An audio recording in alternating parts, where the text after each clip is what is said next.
Welcome everyone. আজকে আমরা দশম শ্রেণীর ধাতুবিদ্যা মেটালার্জি চ্যাপ্টার সম্পর্কে আলোচনা করব।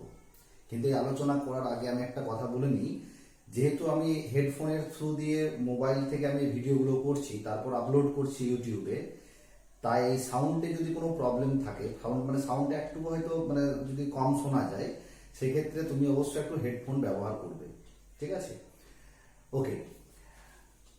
নাও ক্লাস 10 ধাতুবিদ্যা মেটালার্জি। ধাতুবিদ্যা, এই যে কথাটা আমরা বলছি ধাতু বিদ্যা, আমরা ধাতুর কথা বললেই আমরা প্রথমেই আমাদের নিচু ক্লাসে ধাতুর বৈশিষ্ট্য, অধাতুর বৈশিষ্ট্য, এই সমস্ত কথাগুলোই মনে আসে, তাই না? ধাতু যখন আমরা জিজ্ঞেস করি যে ধাতু কয়েকটা উদাহরণ দাও, কোনগুলোকে আমরা ধাতু বলি, আমরা আমরা এটা সঙ্গে সঙ্গে যেটা উত্তরটা আমাদের আসে সেটা হচ্ছে লোহা, তামা, অ্যালুমিনিয়াম, জিঙ্ক, এরকম। বিশেষ করে লোহা, তামা, এই ধাতুর নামগুলো তাড়াতাড়ি আসে।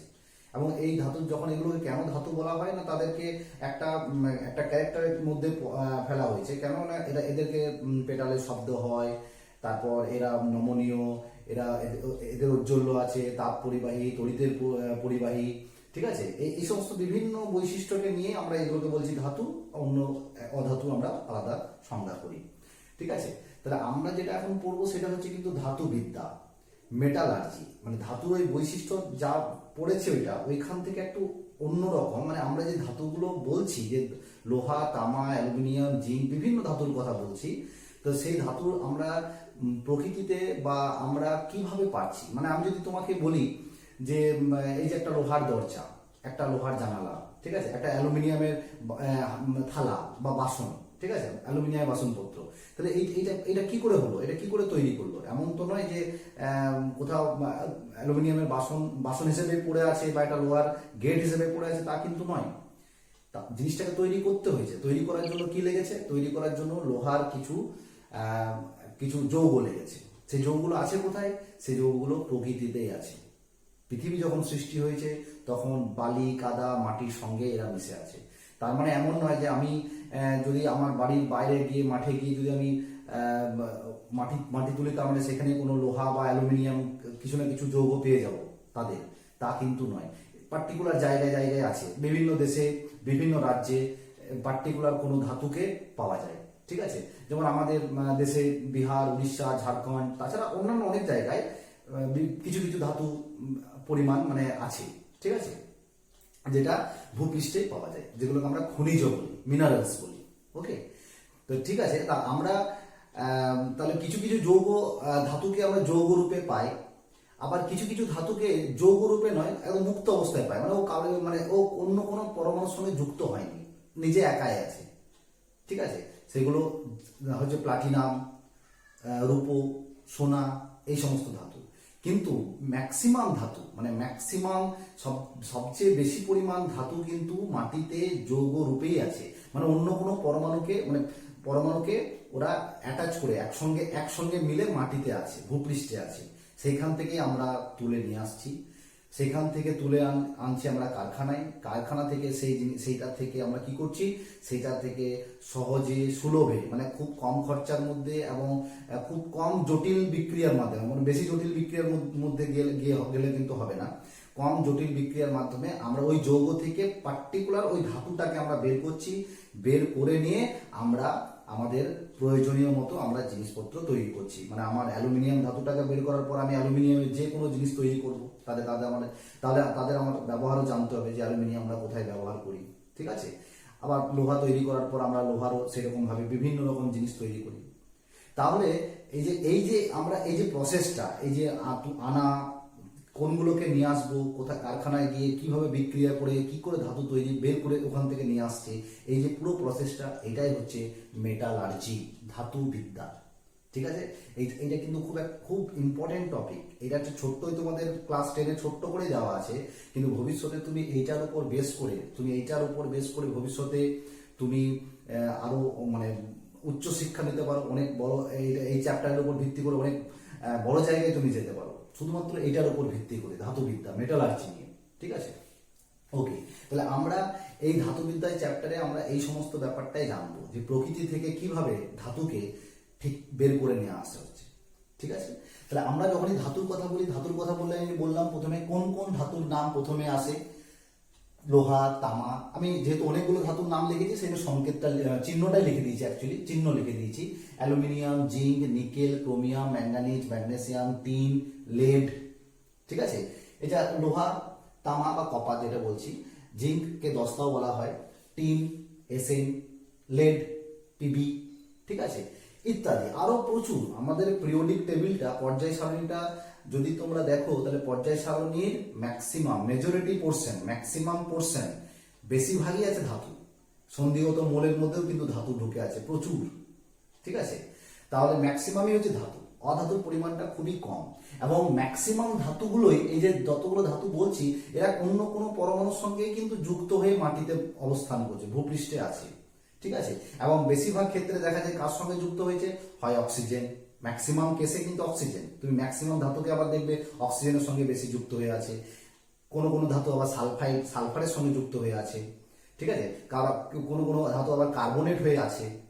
এরকম প্রচুর আমরা নাম পাবো আস্তে আস্তে, দেখবে। এবার এইগুলো, এই যে ধাতুবিদ্যা, আমরা এই চ্যাপ্টারটা আমরা পড়বো কেন, আমাদের উদ্দেশ্যটা কি? ওই যে বললাম আমাদের এই ধাতু, তাহলে আমাদের গুরুত্বটা বোঝাতে হবে যে ধাতুর আমরা এত গুরুত্ব কেন। আমি আমার বাড়ির লোহার দরজা লাগাবো, আমি লোহার জানালা লাগাবো, তাহলে লোহার একটা গুরুত্ব আছে, লোহা ধাতু। আমার বাড়িতে একটু সস্তায় কম দামের মধ্যে একটা ভালো বাসনপত্র পাবো, অ্যালুমিনিয়ামের বাসনপত্র কিনবো, তাহলে অ্যালুমিনিয়ামের একটা গুরুত্ব আছে। তাছাড়া আরো আমি তো কয়েকটা ব্যবহার বললাম, এরকম প্রচুর ব্যবহার আছে। নিশ্চয়ই এই সমস্ত ধাতুগুলো আমরা প্রত্যেকদিন জীবনে ব্যবহার করছি, তাই আমাদের এই ধাতুগুলো সম্পর্কে আমাদেরকে ভালো করে জানতে হবে, ঠিক আছে? তাহলে তোমাদের কিন্তু ক্লাস 10-এর সিলেবাসের জন্য এই 4টে ধাতু তোমাদেরকে বিশেষত জানতে হবে। ক্লাস 10 সিলেবাসে তোমাদের এই 4টে ধাতুর কথাই আছে। তার মানে যে বাকি ধাতুদের গুরুত্ব নেই তা কিন্তু নয়, ঠিক আছে? বাকি ধাতুদের গুরুত্ব আছে, কিন্তু ধাতুর সমস্ত ধাতু পড়তে গেলে সেটা অনেক বড় হবে। তোমাদের ক্লাস 10-এ শুধু এইটুকু এটা করলেই হবে, ভবিষ্যতে তোমরা আরো পড়বে। তাহলে এই 4টে আমাদের দরকার, আয়রন, তামা, অ্যালুমিনিয়াম আর জিঙ্ক। আমি দেখো এদের গুরুত্বটা প্রথমেই তোমাদের কিন্তু সিলেবাসটাই ঠিক করে দেওয়া আছে, যে প্রথমে এদের ব্যবহারটা দেখি যে আমরা কত জায়গায় ব্যবহার করি। তাহলে আমরা যদি অ্যালুমিনিয়ামের ব্যবহার করি, অ্যালুমিনিয়ামের ব্যবহার তোমরা বইয়েও দেখবে, আমি ছোট্ট করে এখানে লিখেছি। ম্যাক্সিমাম ব্যবহার যেখানে বেশি পাওয়া যায় বিমানের এত বিমানটা এত বড়, তাদের যে বডিটা বাতাসে ভেসে থাকবে, তার জন্য হালকা যন্ত্রাংশ দরকার, হালকা যন্ত্রপাতি দরকার, এবং অ্যালুমিনিয়াম একটা হালকা ধাতু, ঠিক আছে? সেই জন্য বিমানের কাঠামোটা তৈরি করতে কিন্তু অ্যালুমিনিয়াম লাগে। বৈদ্যুতিক যন্ত্রাংশ, তুমি ইলেকট্রিক পোলে দেখবে তারগুলো যেগুলো দেখতে পাচ্ছ, সেগুলো ম্যাক্সিমামই হচ্ছে সব অ্যালুমিনিয়ামটা। বাসনপত্র আর ধাতু নিষ্কাশন এই জন্য বলেছি কারণ অ্যালুমিনিয়াম পাউডার দিয়ে কিছু কিছু ধাতুর সঙ্গে অ্যালুমিনিয়াম পাউডার মিক্স করে দিলে, কিছু কিছু ধাতুর যৌগের সঙ্গে অ্যালুমিনিয়াম পাউডার মিক্স করলে সেইখান থেকে কিন্তু ওই ধাতু যৌগ থেকে ধাতুটা বেরিয়ে আসে। সেই জন্য ধাতু নিষ্কাশনেও আবার অ্যালুমিনিয়াম ব্যবহার করা হয়। তাছাড়া আরো অনেক ব্যবহার আছে, তোমরা বইয়ে একটু দেখবে, প্রধান প্রধান ব্যবহারগুলো অবশ্যই ভালো করে পড়বে। আমরা যে জিঙ্কের বলি, জিঙ্ক তো আমরা জানি যে লোহার উপর জিঙ্কের প্রলেপ দেওয়া হয়, বেশি সক্রিয় ধাতুর উপর কম সক্রিয় ধাতু প্রলেপ দেওয়া হয়, গ্যালভানাইজেশন বলে। তাহলে জিঙ্ক লেপন বা দস্তা লেপন, তার জন্য জিঙ্ক ব্যবহার করা হবে। জিঙ্কের ব্যাটারি, আমরা টর্চের যে ব্যাটারিগুলো যেগুলো চার্জ মানে রিচার্জ করা যায় না, ঠিক আছে, যেগুলো হচ্ছে প্রাইমারি সেল, প্রাথমিক কোষ, তড়িৎ কোষ, অ্যাকচুয়ালি প্রাথমিক কোষ, তড়িৎ কোষ, সেগুলো এই ব্যাটারি, সেগুলোতে জিঙ্ক ব্যবহার করা হয়। তাছাড়া জিঙ্কের সঙ্গে অন্যান্য ধাতু মিশিয়ে সংকর ধাতু বলা হয়, ঠিক আছে, বিভিন্ন ধাতু তৈরি করা হয়। সংকর ধাতু সেটা কিন্তু আবার বিভিন্ন রকম ব্যবহারও আছে। আরো মানে একটা ধাতু আবার ব্যবহার অনেক অন্য, অ্যালুমিনিয়াম দিয়েও যে ব্যাটারি তৈরি করা যায় না তা কিন্তু না, অ্যালুমিনিয়াম দিয়েও ব্যাটারি তৈরি করা যায়। তার মানে ব্যবহারগুলো কিন্তু একটার উপরটা সব মোটামুটি মিলিয়ে মিশিয়েই আছে। তামা জানো, তামার তার, বিশেষ করে বাড়িতে যে বৈদ্যুতিক তারগুলো সেগুলো বেশিরভাগটাই হচ্ছে তামার তার। তাছাড়া তোমার বাসনপত্র, তামার বাসনপত্রও হয়, বিশেষ করে তামার সঙ্গে অন্য ধাতু মিশিয়ে বাসনপত্র তৈরি করা হয়। তামার মুদ্রা, তামার কয়েন, এগুলো তৈরি করা হয়। তাহলে আর ধাতুর যে মিক্স করা বললাম সেটা হচ্ছে সংকর ধাতু, ঠিক আছে। এরকম বিভিন্ন ব্যবহার পাবে। আমি লোহাটাকে শেষে লিখেছি, তার কারণ দেখবে নিচে লেখাই আছে। লোহার ব্যবহার বলতে গেলে তোমরা তো একসঙ্গে নিশ্চয়ই অনেকেই একসঙ্গে অনেক বলতে পারবে। লোহার ব্যবহার তোমাদের বাড়িতেই তুমি দেখো, তুমি লোহার তোমার লাঙলের ফলা বলো, তারপর তোমার শাবল, কোদাল, ঠিক আছে, ছুরি, কাঁচি, এগুলো সমস্ত যে লোহার। তাছাড়া তুমি রেল লাইন, বড় বড় যে জায়গাগুলো বলছে, পেরেক, নাট বল্টু, ছুরি, তাছাড়া পাইপ, রড, সবই তো লোহা। বুঝতেই পারছো লোহার আমার তাহলে এত এই জিনিস এই ধাতুগুলো তাহলে গুরুত্বটা বোঝো। তাহলে এই ধাতুগুলো আমরা এতটাই লার্জ স্কেলে ব্যবহার করি, এতটা বৃহৎ ভাবে ব্যবহার করি যে এইগুলোর জন্য আমাকে আলাদা করে নিশ্চয়ই পড়া দরকার যে এই জিনিসগুলো আমি এই ধাতুগুলোকে পাচ্ছি কিভাবে, আমরা এই ধাতুগুলো দিয়ে এত কিছু জিনিস তৈরি করা হচ্ছে কিভাবে হচ্ছে, ধাতুটাকে আমরা বের করছি কি করে। কারণ প্রকৃতিতে তো যৌগ অবস্থায় আছে এই ধাতুটা, এই প্রত্যেকটা ধাতু কারোর অন্য কোনো অ্যাটমের সঙ্গে যুক্ত অবস্থায় আছে, তাহলে সেখান থেকে তো আমাকে অ্যালুমিনিয়ামটা বের করে আনবো, তবেই তো আমি এরকম বিভিন্ন রকম জিনিস তৈরি করতে পারবো। তাহলে আমাকে সেই প্রসেসটাই জানতে হবে, দ্যাট ইজ মেটালার্জি। ঠিক আছে, এবার লোহাটা আমি নিচে এই জন্য লিখেছি, লোহার আবার 3টে ভাগ আছে, মনে রাখবে, এটা তোমাদের জেনে রাখার জন্য। লোহার 3টে ভাগ, লোহা আয়রন, সেই আয়রনের 3টে ভাগ হচ্ছে কাস্ট আয়রন, ঢালাই লোহা, রট আয়রন, পেটা লোহা, স্টিল বা স্পাত। ঠিক আছে, এই 3টে লোহাকে এই 3টে ভাগে ভাগ করা হয় এবং এই 3টে ভাগের পরিমাণ, এই দেখো 3টে ভাগের মধ্যে আমি লিখে দিয়েছি যে এখানে এটাতে কার্বনের পরিমাণ, লোহার মধ্যে যে লোহাটা আমরা বের করছি সেই লোহার মধ্যে আবার কার্বনের পরিমাণ 2 থেকে 4% কার্বন। এটা দেখো 0.1 থেকে 0.15% কার্বন, 0.15 থেকে 1.5% কার্বন। তুমি দেখো কার্বনের পরিমাণটা দেখো যে রট আয়রনে কার্বনের পরিমাণটা কম, রট আয়রনে কার্বনের পরিমাণটা কম। এর থেকে এই কার্বনের পরিমাণটার উপর কি হয় না, কার্বনের পরিমাণটা যত বেশি হবে সেই লোহা তত বেশি ভঙ্গুর হবে, মানে সেই লোহার তাড়াতাড়ি সেটা ক্ষয় হয়ে যাওয়ার সম্ভাবনা আছে, ভেঙে যাওয়ার সম্ভাবনা আছে তুলনামূলক এদের তুলনায়। কিন্তু প্রত্যেকটা লোহারই কিন্তু ব্যবহার আছে, প্রত্যেকটা লোহা কিন্তু প্রত্যেকটা পার্টিকুলার কাজে কিন্তু ব্যবহার করা হয়। ঠিক আছে, প্রত্যেকটা লোহার। এবার এই যে পরিমাণটা এর কম, সেই জন্য এই রট আয়রন বা পেটা লোহাটা বিশুদ্ধ এদের তুলনায় বিশুদ্ধ। এই 3টে আয়রনের মধ্যে এটা হচ্ছে বেশি বিশুদ্ধ। ঠিক আছে, তাহলে যখন লোহা তৈরি করা হয় তখন কিন্তু এই 3টে ভাগকে কিন্তু সেটা কিন্তু ভালোভাবে দেখা হয়, যেখানে কার্বনের পরিমাণটার উপর কার্বনের পরিমাণ কোন ক্ষেত্রে কম হচ্ছে কোন ক্ষেত্রে বেশি হচ্ছে। এবং প্রত্যেকটা লোহারই কিন্তু আলাদা আলাদা ব্যবহার আছে। ইস্পাতের ব্যবহার তোমরা জানো যে বিভিন্ন গাড়ির যানবাহনের ক্ষেত্রে ইস্পাতের পাত ব্যবহার করা হয়। ঠিক আছে, লাঙলের ফলা তৈরি করতে গিয়ে তখন পেটা লোহা, রট আয়রন ব্যবহার করা হয়। ঠিক আছে, আবার একটা লোহা থেকে অন্য লোহা তৈরি করার জন্য কিন্তু আবার এই সমস্ত লোহার শ্রেণীবিভাগ থেকে ব্যবহার করা হয়। তাহলে আমরা এই লোহার এই পোর্শনটা জাস্ট এক্সট্রা জেনে রাখলাম এখানে। তাহলে আমরা এই ধাতুর বিভিন্ন রকম ব্যবহার কিন্তু আমরা দেখলাম, এই বিভিন্ন ব্যবহার দেখলাম, এই ব্যবহারটা দেখেই বুঝতে পারলাম যে এই ধাতুগুলোর গুরুত্ব আছে। ঠিক আছে, এবার এইখান থেকে এবার আমরা একটা অন্য টপিকে যাব। দেখো, এবার আমরা একটা ধাতুবিদ্যারই একটা অন্য টপিক নিয়ে আলোচনা করছি ধাতুবিদ্যার, সেটা হচ্ছে সংকর ধাতু বা ধাতু সংকর, যেটা ইংরেজিতে বলা হয় অ্যালয়। ঠিক আছে, এটা কাকে বলে? সংকর ধাতু একটু আগেই বললাম যে একটা ধাতু তার সঙ্গে আরেকটা ধাতু এইভাবে মিশ্রণ তৈরি করছে, সেই মিশ্রণ সমসত্ব অসমসত্ব মিশ্রণ। কিন্তু এই যে ধাতুকে মেশানো, ধাতু তো শক্ত, সেইভাবে নয়, ধাতুকে গলিয়ে তরল করে দুই বা তার বেশি ধাতু মিক্স হতে পারে, কিন্তু তরল করার পর তাকে আবার ঠান্ডা করে শক্ত করা হয়। ঠিক আছে, তাহলে 2 বা ততোধিক ধাতু যদি পরস্পর মিশে একটা সমসত্ব বা অসমসত্ব মিশ্রণ উৎপন্ন করে একটা কঠিন একটা ধাতু তৈরি করছে, ধাতুর মিশ্রণ তৈরি করছে, সেটাই কিন্তু ধাতু সংকর। ঠিক আছে, তাহলে 2 বা ততোধিক ধাতু মেশাতে হবে। তাহলে এটা মেশাবো কেন?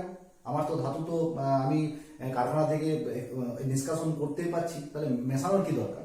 কারণ কিছু কিছু ধাতু আছে যারা অ্যাকচুয়ালি একটু বেশি সক্রিয়, খুব তাড়াতাড়ি বিক্রিয়া করলে কি সে ধাতুটা ক্ষয় হতে থাকে, সে ধাতুটা ভঙ্গুর হতে থাকে। অথবা কিছু কিছু ক্ষেত্রে দেখা যায় যে ধাতুকে অনেক সময় আরো টেকসই করতে হয়, আরো বেশি টেকসই করতে হয়, আরো বেশি তার ধর্মকে, তার তড়িৎ পরিবাহিতা বলো বা তার শক্তিশালিতা বলো, সেগুলোকে বাড়ানোর দরকার হয়। তাহলে আমাদের উদ্দেশ্যটা কি? তাহলে উদ্দেশ্যটা হচ্ছে যে যাতে জলবায়ুর হাত থেকে রক্ষা করা যায়, যাতে আরো বেশি টেকসই হয়, ধাতুর উজ্জ্বলতা আরো বৃদ্ধি করা হয়, ধাতুর বিভিন্ন রকম ধর্মকে আরো উন্নত করার জন্যই কিন্তু আমরা এই ধাতু সংকর বা সংকর ধাতু এগুলো আমরা করি। ঠিক আছে, এগুলো করা হয়। এবার এই যে ধাতু সংকরের কিছু উদাহরণ আমি এখানে দিয়েছি, ধাতু সংকরের কিছু উদাহরণ তোমরা দেখতেই পাচ্ছ এখানে আমি 4-5-6টা উদাহরণ দিয়েছি। তার সঙ্গে এর সঙ্গে আরেকটা টপিক আলোচনা করেছি, সেটা হচ্ছে অ্যামালগাম, সেটা বলবো। এবার এই যে ধাতু সংকরের 6টা দিয়েছি, তার মানে এই যে 6টাই সংকর ধাতু আছে তা কিন্তু নয়। তোমরা ক্লাস 10-এর সিলেবাসে তোমাদের বইটাতে ভালো করে লক্ষ্য করবে, আরো এর থেকে বেশি দেওয়া আছে, প্রত্যেকটাই পড়তে হবে। এবং এই বোর্ডের মধ্যে এতগুলো আমি লিখতে পারিনি, তো প্রত্যেকটাই তোমাদেরকে কিন্তু জানতে হবে। আমি মোটামুটি যেগুলো বেশি ইম্পর্টেন্ট মানে এখানে যে যতটা মোটামুটি কমন সেইগুলোই আমি এখানে লিখেছি। তোমরা এখানে প্রত্যেকটা ধাতু সংকর লেখার সময় আমি কিন্তু পাশে যে পার্সেন্টেজগুলো লিখেছি এইগুলো খেয়াল করবে।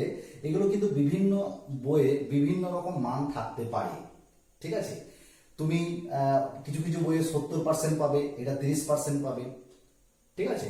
তো কিছু কিছু বই আবার এটা 60 লেখা আছে, এটা 40 লেখা আছে, তো বিভিন্ন পাবে। তো তোমরা মোটামুটি একটু তোমাদেরকে রেঞ্জটাও কিন্তু পার্সেন্টেজটাও কিন্তু তোমাকে মনে রাখতে হবে।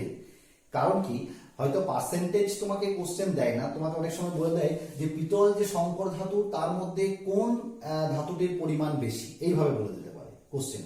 তাহলে এখানে তামা, জিঙ্কটা কম, ঠিক আছে, তামাটা বেশি, জিঙ্কটা কম। তাহলে এইভাবে তোমরা কিন্তু পার্সেন্টেজটা তোমাকে কিন্তু খেয়াল রাখতে হবে যে কোন ধাতুর পরিমাণ বেশি এবং কোন কোন ধাতু আছে এবং প্রত্যেকটা সংকর ধাতুর ব্যবহার কি, এটা অবশ্যই তোমাকে জানতে হবে। এবং এটা তোমরা একটু বইয়ে ভালো করে একটু লক্ষ্য করবে, ভালো করে দেখে নেবে।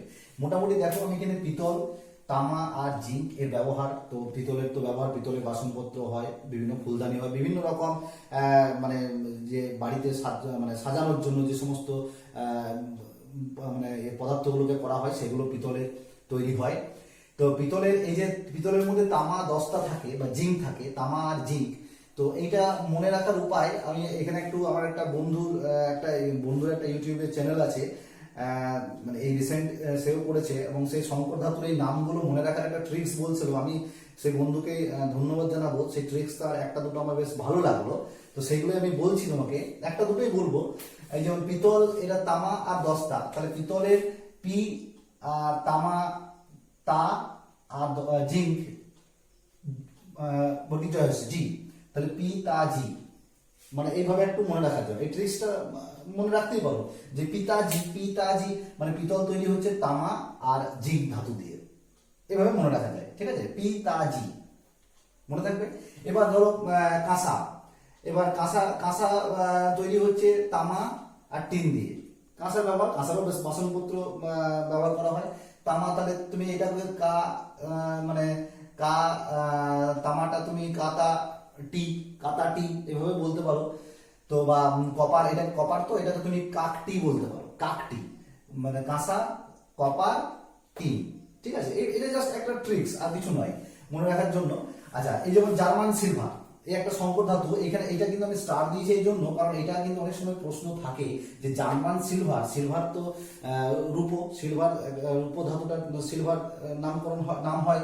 তাহলে সেই সিলভার, জার্মান সিলভারে কত পার্সেন্ট সিলভার আছে, জার্মান সিলভারে কত পার্সেন্ট সিলভার আছে, এটার উত্তর কিন্তু কোনো সিলভার নেই। জার্মান সিলভারে কোনো সিলভার বা রূপো নেই।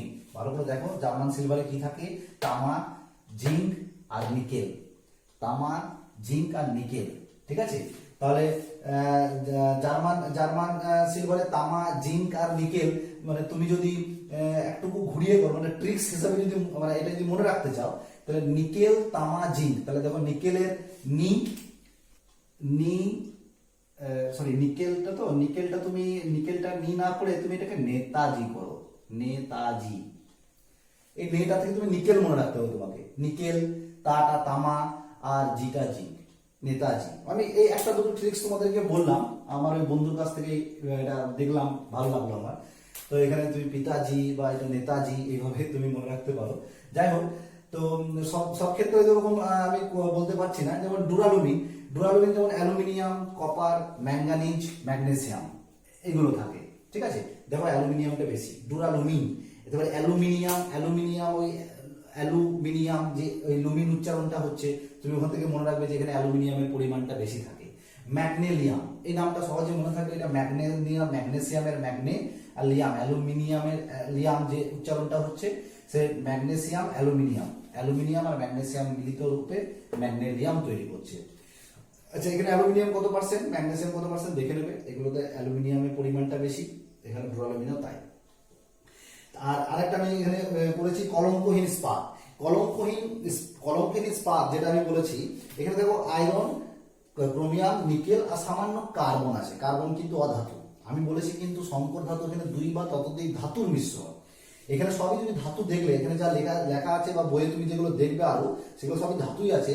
কিন্তু কিছু কিছু ক্ষেত্রে দেখা যায় কিছু কিছু সংকর ধাতুর মধ্যে অধাতুও আছে।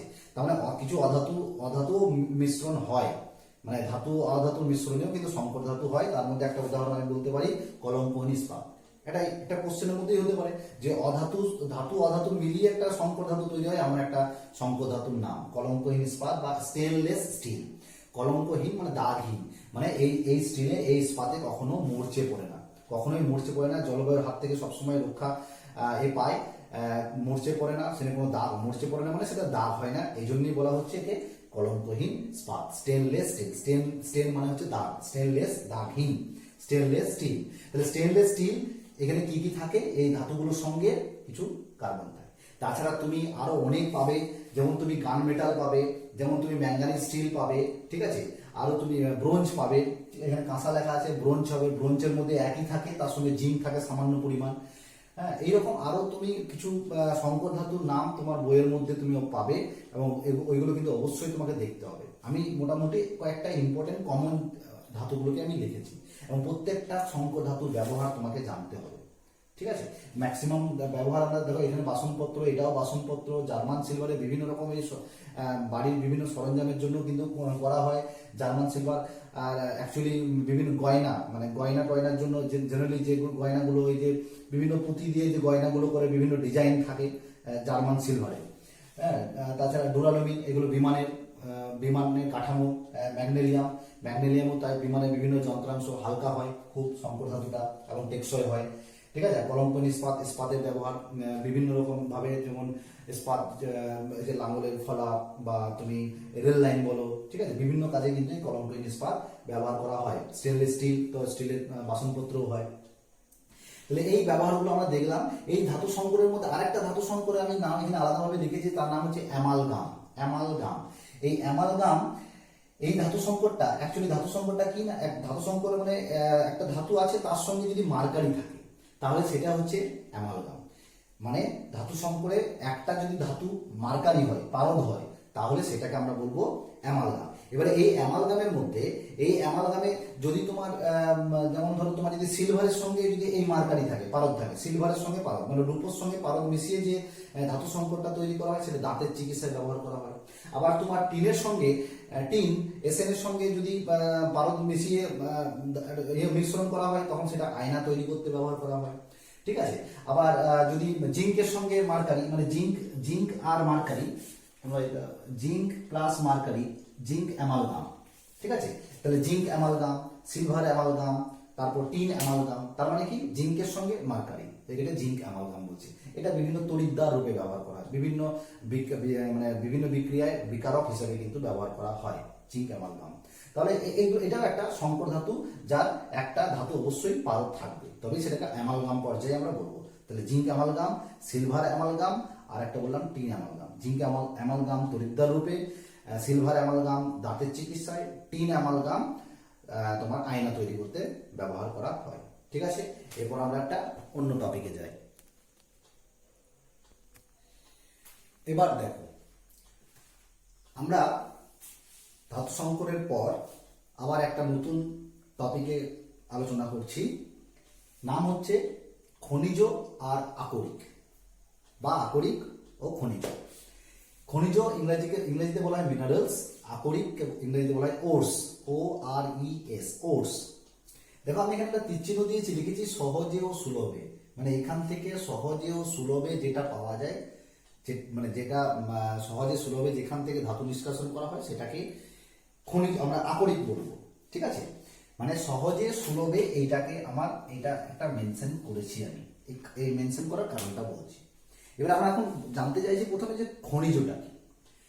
আমরা বললাম যে প্রকৃতিতে মুক্ত অবস্থায় পাওয়া যায় না, যারা কম সক্রিয়, মানে যারা সহজে কারোর সঙ্গে বিক্রিয়া করে না। কারা?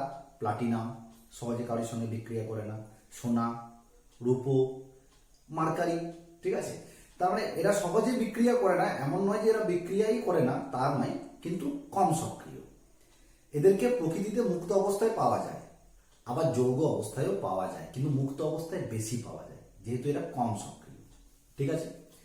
তাই এইগুলোকে বাদ দিলে বাকি যত রকম ধাতু বললাম তাদের কি বললাম আমরা, যে সমস্ত কিছুই কিন্তু ভূপৃষ্ঠে অন্য কোনো পরমাণু অন্য কোনো মৌলের বা মূলকের সঙ্গে যুক্ত হয়ে আছে, অন্য সমস্ত ম্যাক্সিমাম ধাতু যুক্ত হয়ে আছে। তাহলে প্রকৃতিতে আছে, ভূপৃষ্ঠে আছে, তাহলে সমস্ত ধাতু কোনো না কোনো পরমাণুর সঙ্গে মৌলের সঙ্গে যুক্ত হয়ে আছে। তাহলে ওই প্রত্যেকটা এই যে যৌগ বলছি সেই প্রত্যেকটাই যৌগই হচ্ছে খনিজ বা মিনারেলস। ঠিক আছে। এবার তুমি বলতে পারো যেমন অ্যালুমিনিয়াম একটা যদি ধাতু বলি, তাহলে অ্যালুমিনিয়াম ধাতুর আমি দেখো লিখেছি কি কি খনিজ লিখেছি, বক্সাইট লিখেছি, চায়না ক্লে লিখেছি, আরো আছে ক্রায়োলাইট আছে, গিবসাইট আছে। অ্যালুমিনিয়ামের আমি খনিজের কথা বলছি, কিন্তু অ্যালুমিনিয়ামের এইগুলো যে খনিজ বললাম তার মানে এগুলো কি আকরিক? তা কিন্তু নয়। এইটা কিন্তু মনে রাখতে হবে, যে সমস্ত খনিজ থেকে মানে একটা ধাতুর 4টে 5টা 6টা 7টা অনেক খনিজ হতে পারে, অনেক খনিজ মাটিতে কাদার মধ্যে মিশে থাকতে পারে, সবকিছুই তুমি তুলে নিয়ে আসছো, কিন্তু তুমি দেখছো যে কোনো একটা পার্টিকুলার যৌগই সেখান থেকে আমি সহজে এবং সুলভে মানে খুব তাড়াতাড়ি বিক্রিয়ার মাধ্যমে, যেখানে খরচা টরচা খুব কম হচ্ছে, ঠিক আছে, মানে তোমার নিজে ওই ধাতুটাকে বের করতে খরচা কম হচ্ছে এবং খুব তাড়াতাড়ি হচ্ছে, এবং যে ধাতুটা পাচ্ছ সেই ধাতুটার পরিমাণটাও খুব ভালো, মানে ধাতুটা হয়তো প্রায় 100%-এর কাছাকাছি তুমি ধাতুটাকে বের করতে পারছো। সহজে সুলভে যদি তুমি ওই ধাতুটাকে বের করতে পারো তাহলে সেই খনিজটাকেই বলা হবে ওই ধাতুর প্রধান আকরিক। এটা অ্যাকচুয়ালি আকরিক, সেটাই বলা উচিত আকরিক।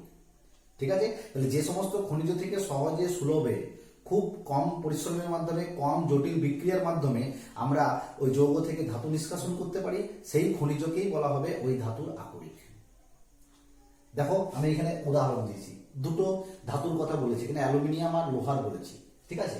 দেখো অ্যালুমিনিয়ামের খনিজ আমি দুটো লিখেছি, আরো হয় বললাম বক্সাইট, চায়না ক্লে, দুটোর মধ্যেই অ্যালুমিনিয়াম আছে। দেখো অ্যালুমিনিয়াম কি হিসেবে আছে, অক্সিজেনের সঙ্গে যুক্ত হয়ে আছে, জলও আছে এর মধ্যে। চায়না ক্লেতে দেখো অ্যালুমিনিয়াম অক্সিজেনের সঙ্গে যুক্ত হয়ে আছে, আবার সিলিকা আছে, SiO2, আবার জলও আছে। ঠিক আছে। তাহলে দুটোর মধ্যেই অ্যালুমিনিয়াম আছে, তার মানে এইটাও অ্যালুমিনিয়ামের খনিজ, এটাও অ্যালুমিনিয়ামের খনিজ। কিন্তু এই দুটোর মধ্যে শুধুমাত্র এইটা থেকে সহজে সুলভে অ্যালুমিনিয়াম ধাতুকে বের করা হয়। এইখান থেকেই সহজে এবং সুলভে খুব কম খরচায় তাড়াতাড়ির মধ্যে তুমি এইখান থেকে অ্যালুমিনিয়াম তাড়াতাড়ি বের করতে পারবে এবং ভালো বের করতে পারবে, পরিমাণটা খুব ভালো হবে, বিশুদ্ধ হবে অনেকটাই।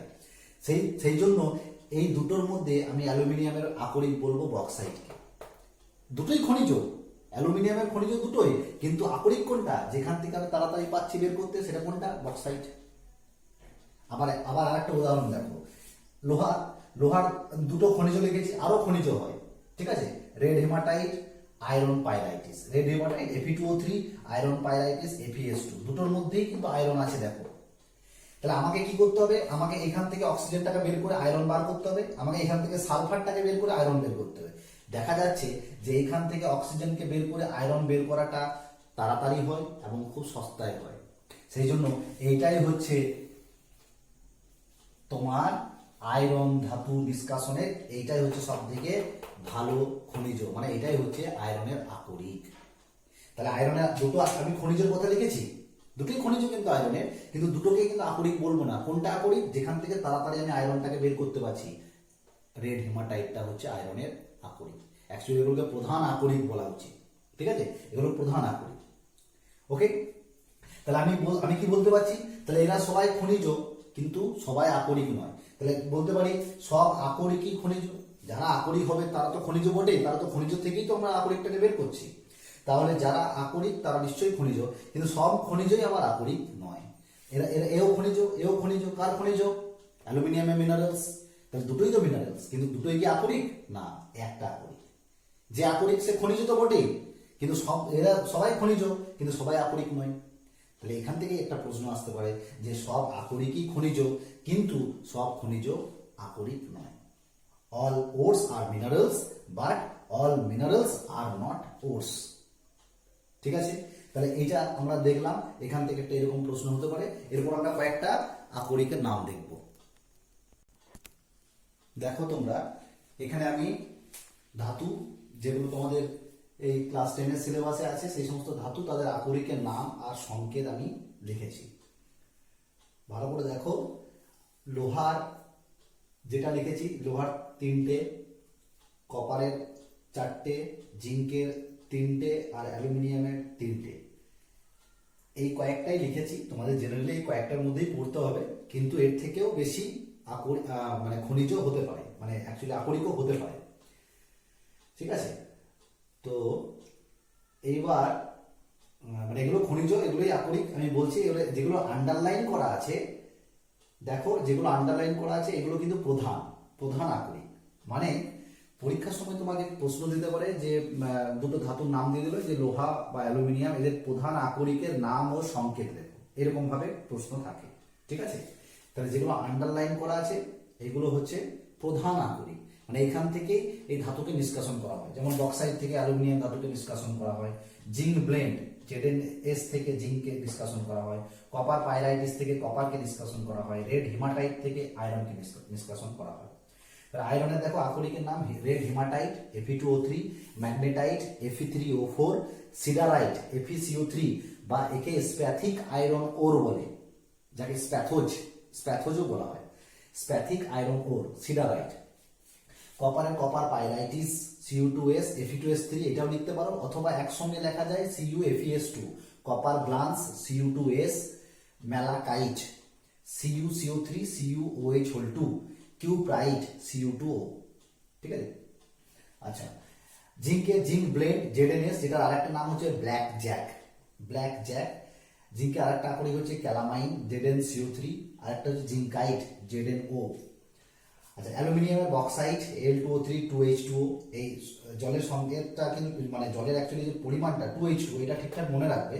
অ্যালুমিনিয়ামের বক্সাইটটা হচ্ছে 2H2O, গিবসাইটটা হচ্ছে একই দেখো, কিন্তু জলটার পরিমাণটা হচ্ছে 3H2O। ক্রায়োলাইট AlF3 3NaF, এখানে ডট দেওয়া আছে, এইভাবেই লিখবে তোমরা। আবার অনেক সময় এটা একসঙ্গেও লেখা যেতে পারে। তো এবার তোমাদের যে আন্ডারলাইন করেছে, সেই আন্ডারলাইন গুলো হচ্ছে প্রধান আকরিক। আর এক্ষেত্রে আরেকটা তোমাদেরকে একটু ছোট একটা টিপস দেওয়ার মতো বলি, যে এখানে দেখবে যত আকরিকের নামগুলো লেখা আছে, আইট উচ্চারণটা অ্যাকচুয়ালি একটু বেশি আছে, আইটটা উচ্চারণটা। এই যে হিমাটাইট, ম্যাগনেটাইট, সিডারাইট, আইট উচ্চারণটা। তারপরে তুমি এখানে কপারের মধ্যে তুমি এখানে কিউপ্রাইট, ম্যালাকাইট, এরকম জিঙ্কের জিঙ্কাইট। তারপরে তুমি অ্যালুমিনিয়ামে তো সবই মোটামুটি বক্সাইট, গিবসাইট, ক্রায়োলাইট। এই আইট উচ্চারণটা কিন্তু আছে, মানে এটা অ্যাকচুয়ালি আইট উচ্চারণ হলে তুমি এখান থেকে বলতে হবে এগুলো অ্যাকচুয়ালি কোনো আকরিকের নাম, কোনো একটা ধাতুর একটা আকরিকের নাম বলা হচ্ছে। ঠিক আছে, তাহলে এইগুলো তোমাদেরকে আকরিকের নাম, সংকেত, এগুলো কিন্তু অবশ্যই মনে রাখতে হবে। এখানে আরেকটা প্রশ্নের আসার সম্ভাবনা থাকে, যে তোমাকে হয়তো MCQ মাল্টিপল চয়েস কোশ্চেনে দিয়ে দিল একটা আকরিকের নাম, হয়তো বলে দিল ম্যালাকাইট কোন ধাতুর আকরিক, ম্যালাকাইট কোন ধাতুর আকরিক, তাহলে 4টে অপশন দিয়ে দিল তোমাকে, এটা কপার। ঠিক আছে, এরকম ভাবে আকরিকের নাম দিয়ে তোমাকে বলবে কোন ধাতুর, অথবা তোমাকে ধাতুর আকরিকের নাম ও সংকেত লিখতে দিতে পারে। ঠিক আছে, তাহলে এইটা গেল, আমরা পুরোটা বললাম ধাতুবিদ্যার ভূমিকা, তার বিভিন্ন ধাতুর ব্যবহার, ধাতু সংকর, আর কিছু খনিজ আকরিক সম্পর্কে আমরা বললাম। ঠিক আছে, এর পরের ভিডিওতে আমরা এর পরের টপিকটা নিয়ে আলোচনা করব। এই চ্যাপ্টারের পূর্ণ টপিক, মানে ধাতু এই যে নিষ্কাশন করছে তার বিভিন্ন নীতি কিভাবে করা হয়, কোন ধর্মের ভিত্তিতে করা হয়, সেই সম্পর্কে আলোচনা করব। আর বাকি যে পোর্শনটা আছে অবশ্যই সেটা আলোচনা করব। আর আরেকবার বলে দিই, অবশ্যই কোনো প্রশ্ন থাকলে কমেন্ট বক্সে লিখবে। কোনো যদি জানার থাকে সেটা তুমি কমেন্ট বক্সে লিখতে পারো, কোনো প্রশ্ন থাকলে। আর যদি কোনো চ্যাপ্টারের সম্পর্কে কোনো যদি অসুবিধা হয় সেটাও তুমি কমেন্ট বক্সে লিখতে পারো, আমি ভবিষ্যতে সেটা অবশ্যই ভিডিও করব। আর অবশ্যই আরেকবার বলে দিচ্ছি, এই ভিডিওটা শোনার সময়, ইউটিউবে দেখার সময় অবশ্যই হেডফোনটা একটু ইউজ করতে হবে, সাউন্ডের প্রবলেম হয়তো একটু থাকতে পারে, তো অবশ্যই তোমরা হেডফোনটা ইউজ করবে। ঠিক আছে, আজকের মতো রাখছি। ওকে, থ্যাংক ইউ।